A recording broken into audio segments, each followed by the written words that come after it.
Hi, I'm Debra Lee Baldwin at Oasis Nursery in Escondido, California, with a really interesting pot to pair with just the right succulent. It's important to keep several things in mind.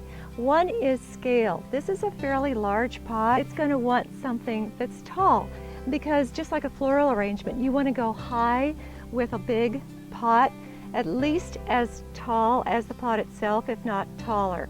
So scale and proportion and height, but also color. Now this blue is a bit challenging. There are no succulents that color. However, this pale celadon green with little teal blotches are the perfect colors for pairing with succulents.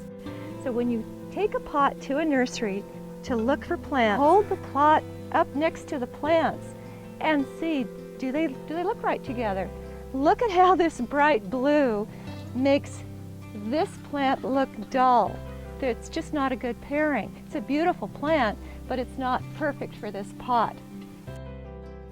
This is Agave Titanota, and now we're getting somewhere because look at how the teal pale green of the agave is exactly the right color for the glaze on the lower part of the pot. And the agave is in scale, pretty much, maybe not as tall as you'd want, but we're getting there with the scale as well. And it has a nice bold statement. So this is a definite possibility.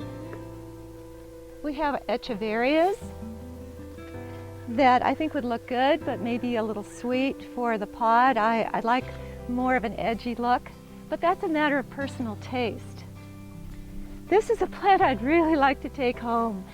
It's Kalanchoe diagramontiana, mother of thousands, and each of those little plantlets is going to fall off and create a new plant. Now in this pot though, it's not a wow. So it's not our perfect pairing, unfortunately. I still might take that home though. There's Fang, good old Kalanchoe beharensis Fang. That's a possibility. There are some interesting euphorbias here. Look at this Medusa euphorbia. I like that in there, but it's just not the right match. The plant's a little short and squatty for the pot. Okay, I won't keep you in suspense any longer. Let me show you the one that I really like. Euphorbia amec variegata.